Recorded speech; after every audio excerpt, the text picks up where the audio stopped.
being a part of legacy media, and when I say that, I mean like the biggest part of media, do you think that it exists just to divide people and profit?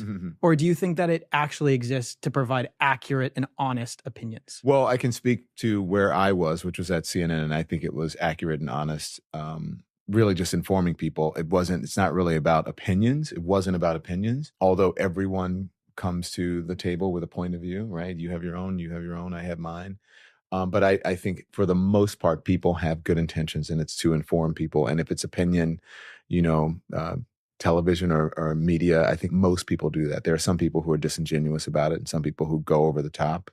But yeah. Do you get to choose what you cover? I did. So curious about that. I guess, yes. But generally, what's in the zeitgeist, what's being covered is if I was on any cable or any broadcast network today, I'd have to cover the Trump trial for good reason. It's a former president who is in a courtroom facing criminal charges. I mean, who would have thought we would have been at this point? And then in an election year where he's running again. But do you think that it's a smart business move for these huge media companies to try to divide people? Because you know that you can get more attention, fear mongering and creating divisiveness amongst different people than you can just putting out positive news all of the time. Well, I don't know if most of the networks are trying to divide people. I know that there's one at least, and who, is very divisive and doesn't have to operate on facts. But for the most part, I don't think they're trying to divide. I just think that it's sort of it's the culture now. There's been a culture created, whether it's the former president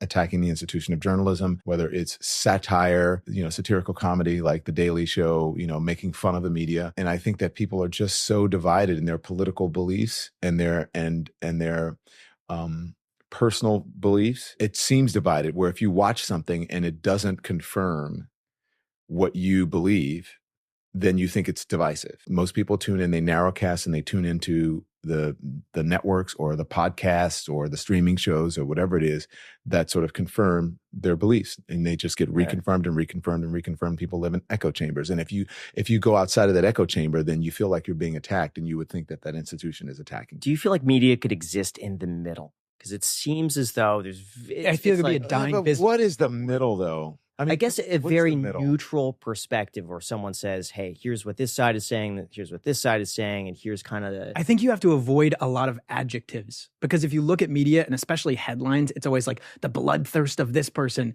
the vitriol. It always has some sort of adjective that spins good or spins negatively. I don't know about that. I think I see a lot of that in print media, blogs, social media, where, this person owned that person and, such and such destroys or whatever and blah, blah, blah, ends, that person's career. And then you watch it and you're like, well, none of that happened. But I don't really see that happening in mainstream media. I mean, I know there's a lot of criticism of mainstream media. It could be done better, especially cable news. I didn't really see this divisive part of cable news until Fox came along.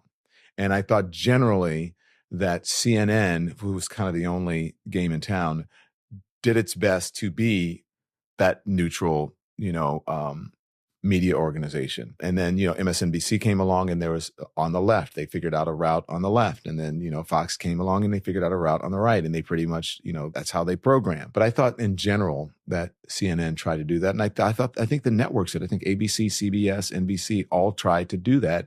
It's just that we live in such divided times because I think it's our politicians who divide us, and it's our politicians who attack media. If the media is not reporting something that's favorable to them, or if the truth is not on their side, then they attack that organization. And then people get into their mind that organization is biased when they're actually operating on facts. My one experience has been with Fox News, and that was Jesse Waters, and his team reached out to me. And this must have been about 6 months ago. They reached out because I made a video on real estate, and they wanted my opinion on Wall Street buying up homes and raising the prices. I had never really watched Fox News. I had seen headlines, so I read articles. I don't watch the news. He's very outside of politics. Yeah, to me, it's so foreign to me. So I've not watched Fox News, but I see the articles come up if it's something finance related.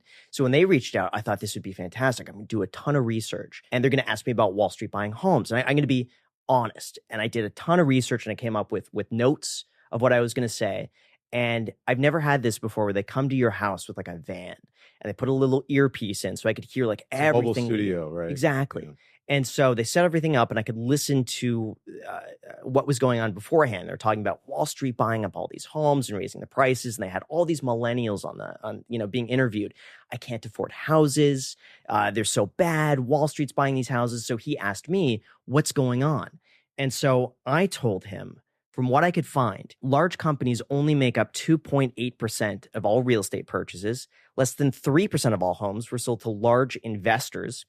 And private equity is only responsible for 1.6% of all rental homes.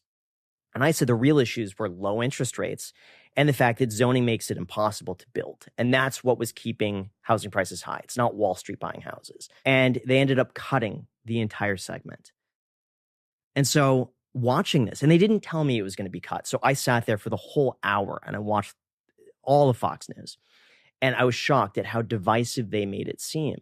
And everything was an enemy. It was about this person is bad and we're on the right side. And this is the enemy. Fear-mongering. Yeah, I couldn't believe But to be fair, there was breaking news that ended up occupying that slot, which was Vivek's car got into a crash. Oh, someone rear-ended. It was someone rear-ended Vivek's car. And yeah, well, I can see why they cut it then. I mean, we're being sarcastic, but yeah. In a way, you have to give it to them because they're unapologetic. They know who their audience is, and they serve it up all day. They know that fear is going to get people to watch and sit there in front of the television and not change the channel. Do you think the good would be good for business? No, that's what I said. They know their audience, so it's not good for business. And also, they know their audience is conservative. They say we're a conservative news organization.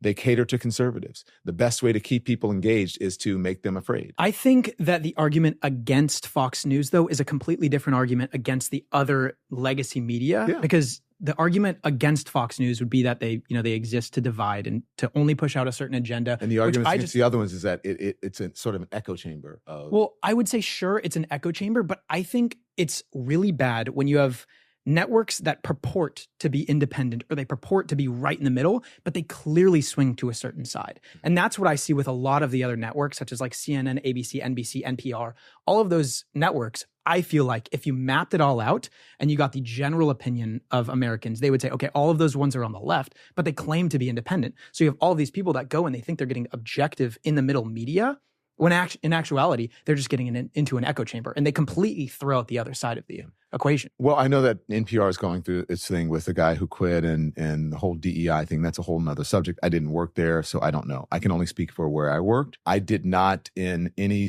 editorial at the network. I did not see a liberal bias. There were people who were part of my team who were very conservative, and we got conservative points of view. In the last, I don't know, decade or so, maybe a little bit longer, people have, especially this new MAGA wing and the Tea Party, attacking the institution of journalism, and especially attacking CNN because they know, and I don't even work there anymore, but I have to take up for them. It's not real unless CNN says it. You can hear it on any other channel, any other news network, and unless CNN says it, it's not real.